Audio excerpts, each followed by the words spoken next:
आज मैं हिंदी में एक टॉपिक लेके आई हूँ। Sexual harassment.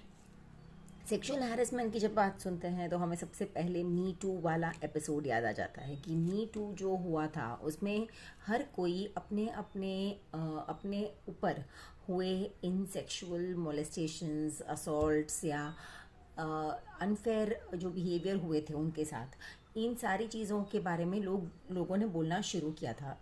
औरतों ने बोलना शुरू किया था। अब औरतों ने उस वक्त क्यों इस मौके का फ़ायदा उठा के बोलना शुरू किया, क्योंकि तब तब तक एक सोच थी जिसकी वजह से हर कोई ये मान के बैठा था कि अगर सेक्सुअल हैरेसमेंट होता है स्पेशली औरतों के साथ, तो यहाँ पे औरतों का ही ज़्यादातर इन्वॉल्वमेंट होता है या उनका फॉल्ट होता है, क्योंकि वो कहीं ना कहीं प्रोवोक करते हैं या कहीं ना कहीं उकसाते हैं मेन को, जिसकी वजह से सेक्सुअल हैरेसमेंट्स होती हैं। अब यहाँ पे ताली कभी एक हाथ से नहीं बजती, ये मैं भी मानती हूँ, लेकिन हम ये नहीं कह सकते कि ये सिर्फ औरतों का फॉल्ट है। इंटेंशंस हम किसी के नहीं जान पाते। कोई कौन सी सोच से क्या पहनता है, कौन सी सोच से बोलता है, कौन सी सोच से बिहेव करता है, ये हमें नहीं पता होता। और हम दूसरों की सोच के ऊपर अगर हम टारगेट करें कि इसने मुझे बहकाया, इसने मुझे ऐसा कहा, इसने मुझे वो इनविटेशन दिया, तो ये अपने खुद की हम निर्बलता या खुद की वीकनेस के बारे में ज़्यादा बोल रहे हैं।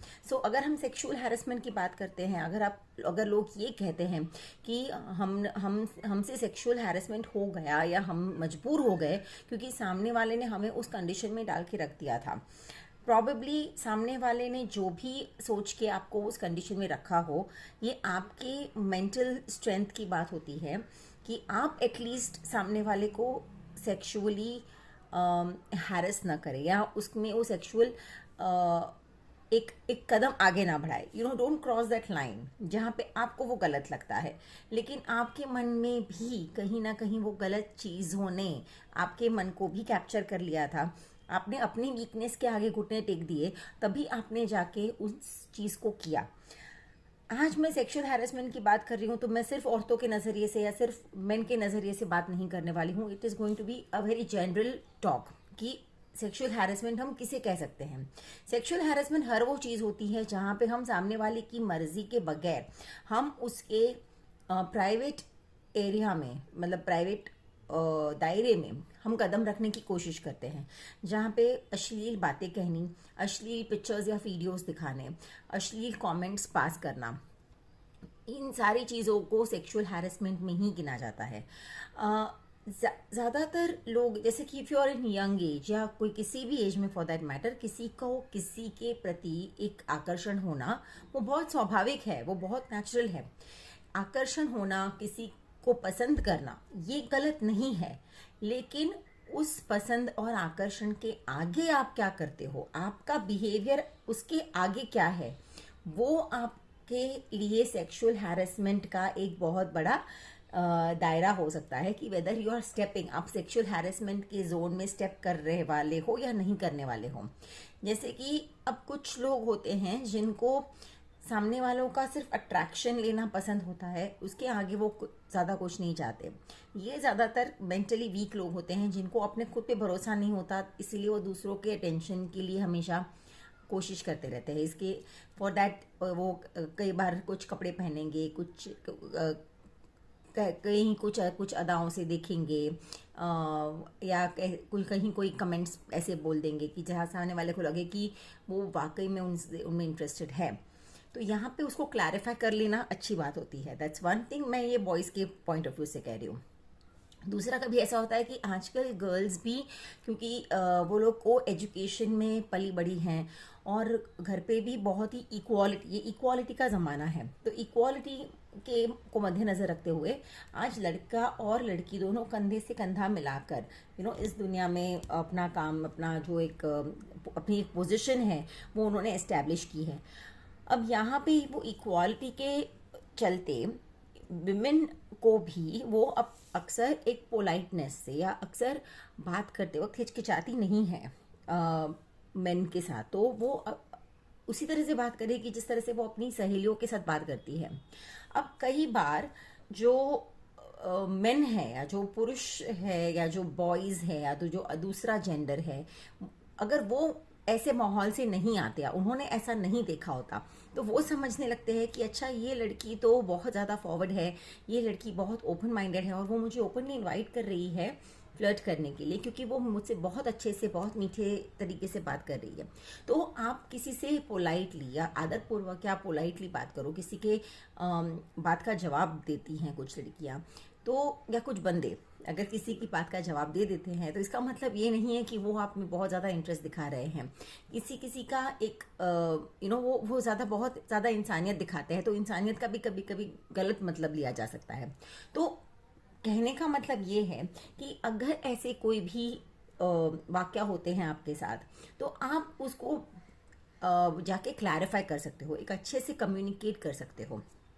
हम सेक्सुअल हैरेसमेंट के क्षेत्र में ज़्यादा नहीं जाते हुए मैं बस इतना कहना चाहूँगी कि सेक्सुअल हैरेसमेंट को हम प्रिवेंट कर सकते हैं या हम उसको रोक सकते हैं अगर हम जेंडर्स के प्रति या दूसरे जेंडर्स के प्रति और अपने खुद के जेंडर के प्रति भी एक रिस्पेक्ट, इज्जत खुद को या दूसरों को देना सीखे।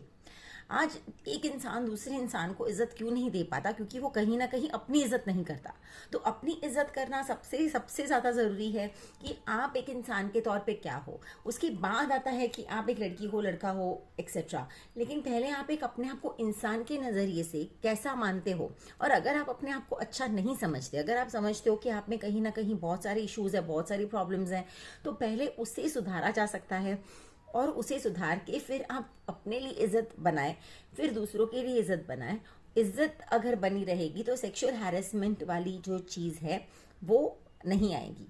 पर अगर सेक्सुअल हैरेसमेंट होता है तो हर इंसान को अपना एक ह्यूमन राइट पता होना चाहिए, अपना इंसान, बिकॉज सबसे पहले तो जैसे मैंने कहा कि आप एक ह्यूमन बीइंग है, तो एक ह्यूमन बीइंग के तौर पे आपका हक, आपके कुछ हक है, कानूनन तौर पे एक हक है, आपकी एक इंसानियत तौर पे आपके हक है। उस हक का किसी को भी आप डिसएडवांटेज ना लेने दें, किसी को भी आप उसका गलत इस्तेमाल ना करने दें। ये आपके ऊपर निर्भर करता है। इसके लिए आपके अंदर एक आत्मविश्वास होना ज़रूरी हो जाता है। हर चीज़ के लिए सामने वाले को कड़ी से कड़ी सज़ा देना, उसको बेइज्जत करना, ये हर चीज़ का हल नहीं होता। कई बार सामने वाला गुमराह भी हो सकता है। तो जैसे मैंने कहा कि बात करने से ना बने, तो उसके बाद थोड़े से फर्म स्टेप्स लिए जा सकते हैं। पर सीधा ही किसी को मारने तोड़ने की बातें करना, ये अपनी खुद की अंदर की कमज़ोरियां हैं जो हम अपने अपने बिहेवियर में या अपने जो हम बर्ताव में दिखाते हैं। तो अगर किसी ने, तो आप ये अपनी बेइज्जती कैसे मान सकते हो कि अगर कोई, किसी को आप नहीं पसंद, किसी को आपके बात करने का स्टाइल नहीं पसंद, किसी को आपके साथ बात करना नहीं पसंद, आपके साथ कांटेक्ट रखना नहीं पसंद, तो नहीं पसंद। आपको बिल्कुल वो इंसान की, उस दूसरे शख्स की इज्जत करनी चाहिए और आपको इज्जत से अपने आप को बैक ऑफ कर लेना चाहिए, क्योंकि इसी में आपकी भी इज्जत बनी रहेगी, सामने वाले की भी इज्जत बनी रहेगी। हाँ, लेकिन अगर वो इंसान ने आपको ये बस भाग को भी बता दिया है कि वो आपसे कांटेक्ट रखना नहीं पसंद करता, आपको पसंद नहीं करता, फिर अगर वो इंसान अगर अपने मर्जी के हिसाब से आपकी ज़िंदगी में आना जाना चाहे या अपने मर्जी से वो आपको टाइम पास के लिए अगर आपसे बात करना चाहे, निकलना चाहे, तब आप अपना स्टैंड चूज़ कर सकते हो कि आप उससे रिलेशंस कट कर सकते हो। आप उससे बिल्कुल भी बात करने से कम्प्लीटली अपने आप को उस इंसान से दूर रख सकते हो। लेकिन तब अगर आपके अंदर भी वो लालच जाग जाता है कि चलो ये इंसान मुझसे आजकल बात कर रहा है, क्यों ना मैं उसका फ़ायदा उठाऊं, तब जाके ये ऐसी सारी घटनाएं तब होती हैं। तो आपके अंदर हम अपने खुद के अंदर तो डेफिनेटली झांक सकते हैं। सामने वाले के मन में क्या चल रहा है शायद हमें ना पता चले, पर हमारे मन में क्या चल रहा है ये हमें बखूबी पता होता है। So let us do that. और वो करने के बाद हम ये जान पाएंगे कि सेक्सुअल हैरेसमेंट ये एक इंसान की सोच नहीं है, ये कॉमन सोच है। जो कॉमन सोच को तोड़ना है, और वो कॉमन सोच के लिए पहले अपने आप से इज्जत ना करने की शुरुआत करें, ताकि हम दूसरों की इज्जत कर सके। जहाँ इज्जत होती है आपस में, वहाँ हम दूसरे की इज्जत उछालने के बारे में सोच भी नहीं सकते। तो अगर हम ये थॉट प्रोसेस से चले तो मुझे लगता है कि ये वाले चीज़ें कम हो जाएंगी और हमें इसका कम सामना करना पड़ेगा। सो लेट अस अंडरस्टैंड कि sexual harassment is nothing but equality, जहाँ पे हमें दोनों ही जेंडर्स को बराबर का हक मिलना चाहिए। आज फेमिनिज्म के चलते जहाँ पे औरतें ये कह रही है कि हम पे फिजिकल लेवल पे नाइंसाफ़ी हो रही है, हैरेसमेंट हो रहा है, तो मे बी जो इमोशनल तौर पे कुछ औरतें जो मर्दों पे भी नाइंसाफ़ियाँ करती हैं, वो भी एक तरह से मेरे हिसाब से हैरेसमेंट ही है। हम उसको सेक्सुअल कहे ना कहे ये अलग बात है, पर वो एक हैरेसमेंट है। तो मतलब इसका मतलब कि जो इंसान जहाँ वीक है, तो फिजिकली औरतें वीक है तो मर्दों ने पहले उसका फ़ायदा उठाना चाहा। अब जहाँ मर्द सेक्सुअली और इमोशनली कमज़ोर है, वो उनका वीक पॉइंट है, तो अगर औरतें वहाँ पे उनका फ़ायदा उठा के उनको नीचा दिखा के या उनका गलत इस्तेमाल करने की कोशिश करती है, तो ये भी एक तरह की हैरेसमेंट ही कहलाई जाती है। तो आप पहले अपनी इज्जत करें। अगर आपको नहीं पसंद कि कोई आपके साथ खिलवाड़ करे, तो आपको किसी और के साथ खिलवाड़ नहीं करना चाहिए। अगर बस ये सिंपल सा रूल भी अगर हम लाइफ में अपना ले, तो मुझे लगता है हम काफ़ी सारे प्रॉब्लम्स से वैसे ही बच जाएंगे। सो प्लीज़ कमेंट कि आपको ये वीडियो कैसा लगा। Thank you so much.